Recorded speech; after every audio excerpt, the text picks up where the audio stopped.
Welcome back to Story Time. I hope you're enjoying all these stories about trees. There are so many in this world, all over the land.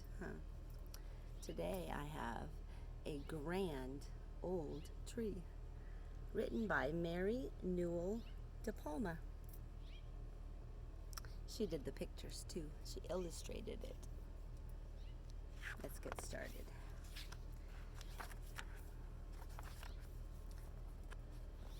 Once there was a grand old tree. Grand. What does that mean?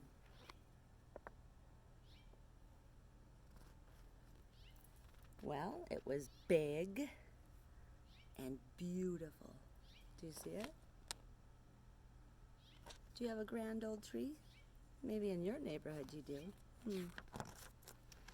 Her roots sank deep into the earth. The roots, they go down in the ground.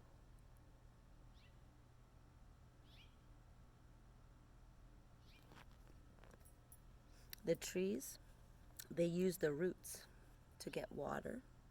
And look, what else do you see down in there? Yeah, there's worms and insects and other animals. They dig, and that helps the roots too.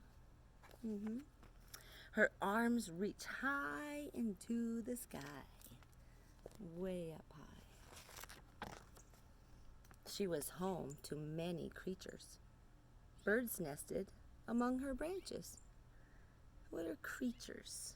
Do you see them? What are the creatures?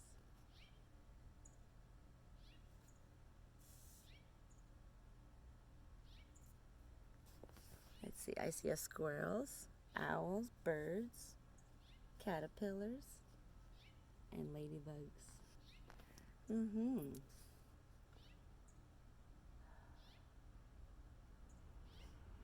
I think that makes the grand old tree happy, huh?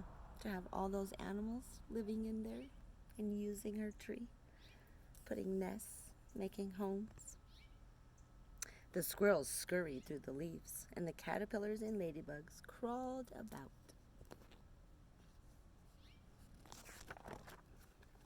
The grand old tree flowered. Do you see it?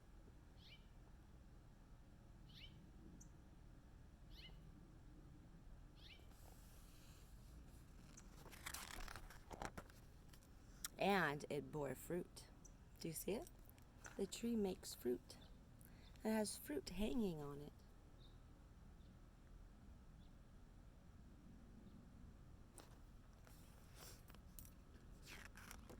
I think maybe it's apples. Does it look like apples? And sowed seeds.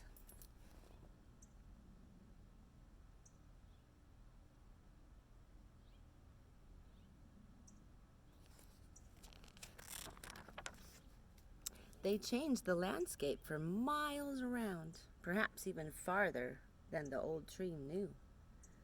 Landscape. Do you see that? Do you see the landscape?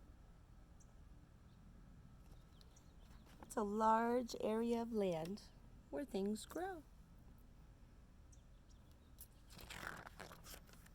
The grand old tree lived a long, long time. She basked in the sun. What does that mean? She basked. She laid in the sun. She soaked it up, soaked up all the sunshine, and bathed in the rain, swayed in the breeze back and forth, and danced in the wind. She grew and shed. Look at all those changes.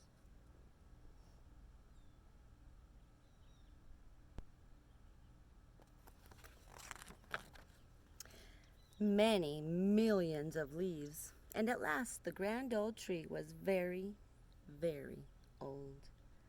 The branches no longer swayed and danced, but they cracked and snapped in the wind.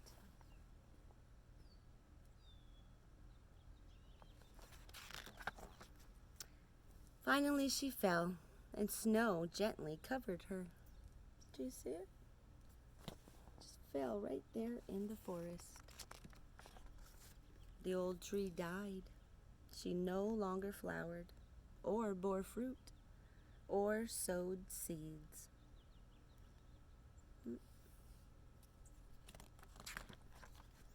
But she was still home to many creatures. You see it?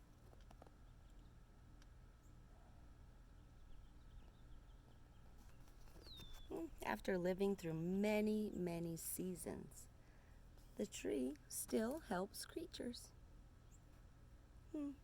giving them a home to live in. Raccoons nested in her trunk, centipedes crawled along the branches, and lichen grew on her bark.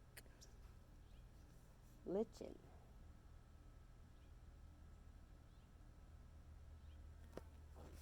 Let's see if we could see it. Oh, there it is. No, that's the caterpillar. Oh, there's the lichen. It's a little plant that grows on the trees. The grand old tree slowly crumbled. She became part of the earth. Today, the roots of her grandchildren sink deep into this earth. Their arms reach high into the sky.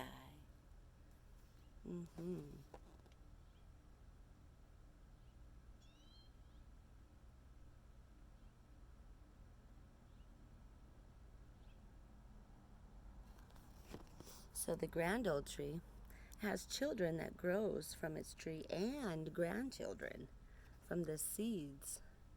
How many children do you think the grand old tree has? Probably a lot, huh?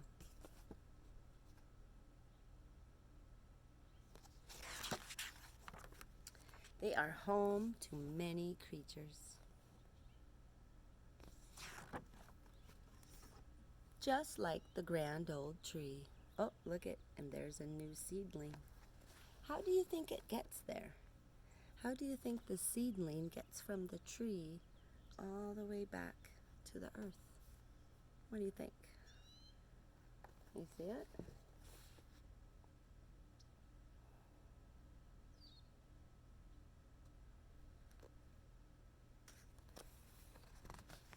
The end.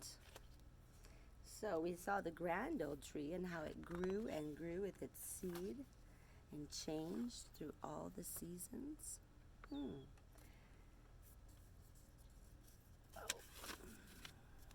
The grand old tree, let's see, it needed sun and what else to grow? Do you remember? Rain, yes, it needed rain to grow. What do you need to grow? How do we grow? Think about it. What do you need to grow?